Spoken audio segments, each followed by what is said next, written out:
উত্তেজনার ঢেউ সাগরের পর সাগর পেরিয়ে আছড়ে পড়ছে মধ্যপ্রাচ্যে। ইরানে হামলার শঙ্কা কেটে গেছে নাকি আশঙ্কা আরও বাড়ছে, সেই হিসাব মেলাতে হিমশিম খাচ্ছেন বাঘা বাঘা ভূ রাজনৈতিক বিশ্লেষকরাও।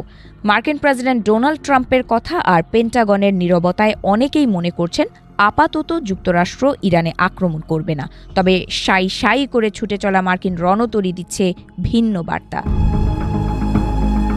মার্কিন বিশাল নৌবহর এরই মধ্যে মধ্যপ্রাচ্যে প্রবেশ করেছে। খুব তড়িঘড়ি করে ইউএসএস আব্রাহাম লিঙ্কনের এই মধ্যপ্রাচ্যে ছুটে যাওয়াই আসল সন্দেহ উদ্রেক করছে, কারণ হামলার পরিকল্পনা না থাকলে এত তাড়াহুড়ো করার কথা নয় বলেই মনে হচ্ছে অনেকের।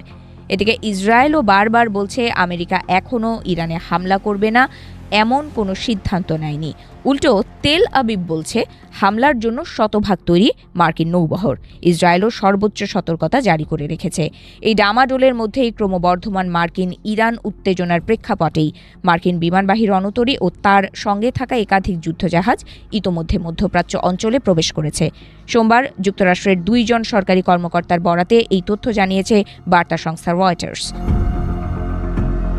নিমিটেড শ্রেণীর পারমাণবিক শক্তিচালিত বিমানবাহী রণতরী ইউএসএস আব্রাহাম লিঙ্কন এবং এর সঙ্গে থাকা বেশ কয়েকটি গাইডেড মিসাইল ডেস্ট্রয়ার এখন যুক্তরাষ্ট্রের সেন্ট্রাল কমান্ডের আওতাধীন মধ্যপ্রাচ্য অঞ্চলে অবস্থান করছে।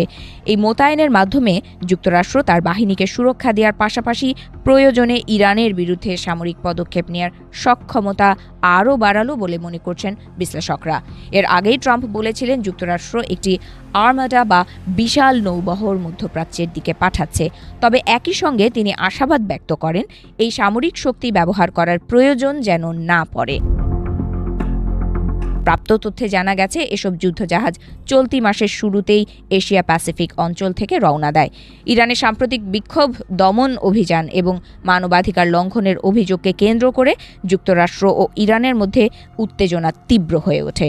বিক্ষোভ চলাকালে বহু মানুষ নিহত হওয়ার খবর সামনে আসার পর প্রেসিডেন্ট ট্রাম্প একাধিকবার হুঁশিয়ারি দেন, ইরান যদি প্রতিবাদকারীদের হত্যা অব্যাহত রাখে তাহলে যুক্তরাষ্ট্র হস্তক্ষেপ করতে পারে। তবে সাম্প্রতিক সময়ে ইরানের অভ্যন্তরীণ পরিস্থিতিতে কিছুটা পরিবর্তনের ইঙ্গিত মিলেছে। ট্রাম্প দাবি করেছেন তাকে জানানো হয়েছে যে হত্যাকাণ্ডের সংখ্যা কমে এসেছে এবং বর্তমানে বন্দীদের মৃত্যুদণ্ড কার্যকরের কোনো পরিকল্পনাও নেই, যদিও এই তথ্যের স্বাধীনভাবে যাচাই করা সম্ভব হয়নি। উত্তেজনাপূর্ণ পরিস্থিতিতে অতীতেও মধ্যপ্রাচ্যে সামরিক শক্তি বাড়িয়েছে যুক্তরাষ্ট্র। বেশিরভাগ ক্ষেত্রেই এসব পদক্ষেপকে প্রতিরক্ষামূলক বলে দাবি করা হলেও গত বছর ইরানের পারমাণবিক কর্মসূচিকে লক্ষ্য করে চালানো জুন মাসের হামলার আগে বড় ধরনের সামরিক সমাবেশ করেছিল ওয়াশিংটন।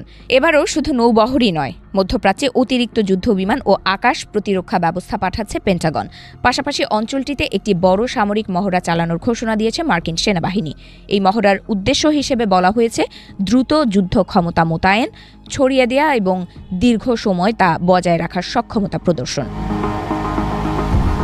এদিকে ইরানও কড়া ভাষায় প্রতিক্রিয়া জানিয়েছে।